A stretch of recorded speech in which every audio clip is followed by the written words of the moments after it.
In this video, we will get you caught up to speed in everything that happened over this weekend, what could negatively impact our markets, what to be on the lookout for, and the economic data dump that we're about to get. Because let's face it, the number one thing that matters right now is the economy strong? Is it weak? How strong or how weak is it? And what is the trajectory and the pace of this potential weakness? And the economic data this week is really going to tell us that. But let's start with some of your biggest events over this weekend. And really, the major event that happened was on Friday. The Hezbollah leader was killed with a precision strike in Beirut.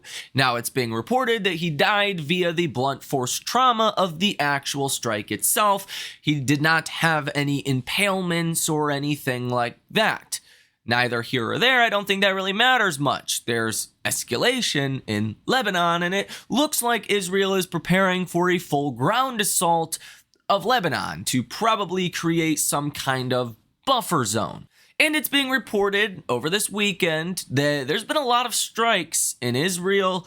There's been a lot of strikes in Lebanon. There's been some back and forth taking place, and even Israel attacking the Houthis in Yemen following a couple of missiles, if you will, that have been launched from Yemen into Israel. This post from the Israel War Room says the IDF is continuing to strike terror targets belonging to the Hezbollah terrorist organization in Lebanon. Over the last few hours, IDF fighter jets struck Hezbollah terror targets in Lebanon, including launchers directed towards Israeli territory, weapons storage facilities, and terrorist infrastructure sites. Now, is Wall Street really going to react to this? Maybe. Maybe not. Again, the number one thing Wall Street cares about is what's going on with the economy. Are things good? Are they bad? Are earnings estimates too high? These are the things that are going to dominate the headlines. And then once we get deeper into October, it's all going to be about the election and if we get a sweep here or sweep there, what's that going to do? If we have a mixed Congress, Senate, presidency, how's that going to affect markets? There's going to be a lot of uncertainty as we get into October, specifically in regards to the election. So in order of magnitude of importance in the near term, really this week, you have the economic data. That's number one. That's most important. Number two, what's going on in the Middle East. And number three is election. Okay, I don't think this week's going to be big on the election. I don't think you're starting the election correction. Normally, the election correction tends to happen in the second half of October. So I do think this first week of October, we're probably going to be okay in terms of the election correction. We do have some earnings for this week. You have Carnival Cruise Lines tomorrow pre-market. I think Wall Street wants to see how is travel, leisure, hospitality. That has been a weakening area as of the last couple of months. If you look at something like the Fed Beige Book from 2022 or even 2023, travel was really big. That was kind of one of the bright spots of this economy. But in recent months, travel activity has started to decline. And that's one of the biggest leisure-like extracurricular things you can do. The last thing you do if you're struggling is go on vacation, at least most of the time. So I think Carnival Cruise Lines, it's going to be important to see just how bad are people doing. Now, Tuesday, you're going to get Paychex and McCormick that report earnings pre-market. And then in after hours, you will get Nike. You will also get RPM, Conagra Brands Wednesday pre-market, and Levi's Wednesday in after hours. Nike, though, that's the biggest company reporting earnings. If Nike has, yet again, negative things to say about the consumer, potentially guide down or something, that's not going to be seen as a positive for really the economy as a whole. Now let's do a brief review of the economic calendar and the major events that we have for this upcoming week. And tomorrow you get Chicago PMIs. You're expecting things will get a little bit better from 46.1 to 46.5. The Dallas Fed Manufacturing Index, this is an important one because we had the Kansas and the Richmond Fed manufacturing data since the Fed cut rates 50 basis points. And both of those came in way worse than expected. Now, if the Dallas Fed Manufacturing Index also comes in bad, then I think that's going to be really bad. Okay, last month you came in at negative 9.7. You're expecting negative 4.5. So you're actually expecting an improvement there. If things get worse, well, that's a problem. That data comes out at about 10 o'clock in the morning tomorrow. Fed Jerome Powell will give a speech at about 1:55 p.m. tomorrow. We're not sure if we're actually going to get anything of material substance. Last week we were expecting a speech, and Powell did not say anything on the economy. He did not say anything on monetary policy, but we'll see. I do believe this speech tomorrow from Powell will be one with kind of a Q&A like environment, so we might get a little bit more. Be on the lookout for that. Tuesday, you get ISM manufacturing PMIs. It's also the first day of October, which we'll see. If October 1st is a bad day, then historically, you tend to have pretty large rallies throughout the rest of the month. If the first day really of any month is bad, then usually the ending of the month is pretty good. Now, I do expect some kind of election correction in the month of October, so that can change things a bit nonetheless. Now, 10 o'clock in the morning on Tuesday, your first set of major economic data, you will get the ISM manufacturing PMIs, expecting this to come in unchanged from last month. Last month, you were at 47.2. You're expecting 47.2. Now, you will also get manufacturing new orders, prices paid, manufacturing employment. I think employment's probably going to be the most important component of this ISM manufacturing PMIs. If employment is getting worse, then that's something I don't think Wall Street's going to like too much. I mean, some weakening, fine. It's not a big deal. We can absorb that. But too much weakening, and yeah, that's a bigger problem. JOLTS job openings is the first, I guess, if you will, like massive catalyst of this week. You're expecting job openings to decline, only about 2,000 though, from 7.67 million down to 7.65 million. If that were to come in, let's say 100, 200, 300 plus thousand lower than that, that's a problem. Because right now, apparently, the unemployment rate is rising because there's more people entering the workforce and less job openings, less available jobs. That means the unemployment rate is going higher. Okay, now if job openings come down, then that is potentially sending a signal that the unemployment rate is going to go higher. So that's a big deal. Throughout the day on Tuesday, you'll also get a bunch of Fed speakers: Fed Cook, Fed Bostic, Fed Barkin, Fed Collins, maybe another one or two mixed in there. You will also get the Dallas Fed Services Index, expecting that to come in -4. Last month was -7.7, so expecting things to get a little bit better there. But I think JOLTS job openings really going to dominate the headlines, and manufacturing, if that comes in bad. Now, on Wednesday, the only real catalyst we're going to get, besides a couple Fed speakers, is the ADP employment change. We're expecting around 90,000 net job ads. This is not the government's data. This is private data. So I think we want to pay attention to it. But, I mean, is it going to tell us a whole lot about the non-farm payrolls? Not really. Thursday, you will get ISM services PMIs. Again, that's kind of like what I said. If manufacturing's not doing great, that's one thing. But if services can help support things, if services are not as bad or they're getting better or whatnot, that would be good. We're actually expecting not much change from 51.5 last month to 51.5 for September. So we're not expecting really any change at all. If this comes in below 50, you're going to be in negative territory. That's not something Wall Street's going to like. But again, with the ISM manufacturing PMIs and ISM services PMIs, you get employment data for both of these, okay?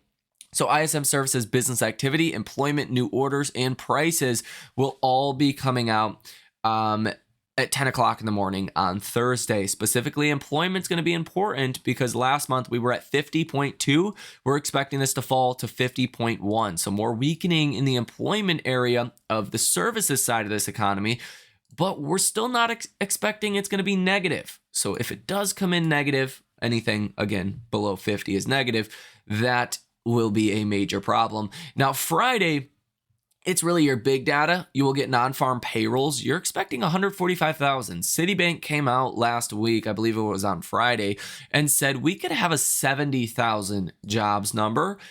And let me tell you right now, if we come in 50% below the estimates, Wall Street is going to throw up in your face, or on your lap, if you will. Markets are going to be down 3 to 5% on Friday. That's a risk. Now, I think before the election, the GOV does not want the economy to go DOA, okay, or DOE, whatever, dead on arrival. They don't want that to happen, okay? It's like the worst thing that could happen before the election. So I'm not too worried about this week's economic data. I think the Wall Street might be a little bit jittery heading into Friday, and it would make sense if stocks do have a sell down. But am I that concerned? No, but I do think there's maybe a 20-30% chance, closer to 20% chance, that we do miss on non-farm payrolls, 100,000 jobs or maybe less, and that would be the bigger problem. I think the vastly most probable scenario is we likely come in between 120 and 160,000 jobs, which I think would be negative, right? If we come in 120,000, I would expect markets would react negatively to that, but it's not going to be that big down day. It's not going to be that, gray swan event, if you will. Now, the unemployment rate will also be important. As I've talked about before, the unemployment rate in actuality went from 4.26% down to 4.22% last month. So it looks like it went from 4.3% down to 4.2%, but there's rounding that goes into this. So you really want to look at the decimal, okay? Again, as I said in other videos, if the unemployment rate goes up three points from 4.22% to 4.25%, it's actually going to look like it went up 1/10 of 1%. In all reality, it went up 1/3 of 1/10 of 1%. Okay.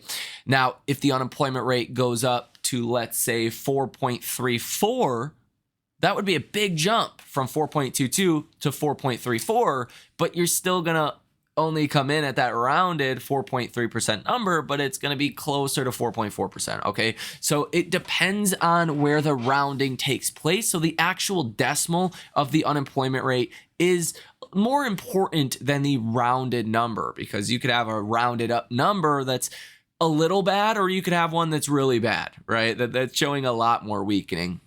And that's the big thing that we want to be on the lookout for coming on Friday. And yes, there's going to be a lot of catalyst between Monday and then Friday. And I expect markets will react potentially negatively to manufacturing, maybe services. I'm not too optimistic about those, but I do think, Friday, we're probably not going to have a, economies collapsing kind of jobs report. I don't think that's good politically. And that's just my view. Maybe I'm being a little too biased here, but it seems like lately there has been a mismatch with what we're seeing in the economy with what the actual data is telling us about the economy. So we have some good and bad news. As Ryan Detrick posts on X, the S&P 500 has a shot at being up 20% year to date heading into October for the first time since 1997. That's the good news. The bad news, October is lower 7 of 9 times that's happened. Still Q4 with a solid median return of positive 4.1%. When all is said and done, says don't lose faith now. Ryan Detrick also gives us this one. He says historically, a 2% or more down day on the first day of the month has usually suggested a big rally the rest of the month. One day to go, but played out again. So if October 1st is a, let's say, bad day, well, that could be a strong rest of the month. September of 2024, even just the first day of September, you were down 2.1%. And for the rest of the month, looks like it's going to be pretty strong. So we definitely want to see what happens coming on Tuesday. If Tuesday is a, bad day, then perhaps that suggests the rest of October could actually be good. Now, this doesn't always happen. That's not always the case. You have seen really bad months if the first day of, a month is really bad. Like September 1974, the first day of September, you were down 2.3%. For the rest of the month, you were down 9.9%. June 2002, you were down 2.5%. You were down 5% the rest of the month. July of 2002, you were down 2.1%, and you were down almost 6%. September of 2002, you were down 4.2% the first day and closed the month down 7.1%. But a lot of the time, like October 11th, you're down 2.8% the first day in October and up 14% the rest of the month. What about April of 2020? You were down 4.4% to start April 1st. That's actually my birthday. And then you were up 17.9% the rest of April. So I think that first day can actually tell us a lot. Which also worth mentioning, October 1st is going to be the start of Q4. So you're going to get a lot more money moving around, a lot more portfolio rebalancing, some profits being taken, potentially some of that, election uncertainty might start to become more front and center, although I don't think that's going to be a big story this week because of the economic data. Certainly over the next couple of weeks, it will start to take some precedence. So let me know what you think about all of this down below in the comment section. If you think this week's going to be a good or bad week, personally, we're probably due for a larger pullback here, but again, it's going to come down to the economic data, and I don't think the government wants to make it look like the economy is collapsing before an election, so we probably won't see too bad of data. Now, could data come in on the weak side? Of course, but is it going to be super recessionary? Probably not, but we'll see. That's a possibility. Let me know what you think down below again in the comment section. You guys have a great rest of your day, and I will see you in the next one.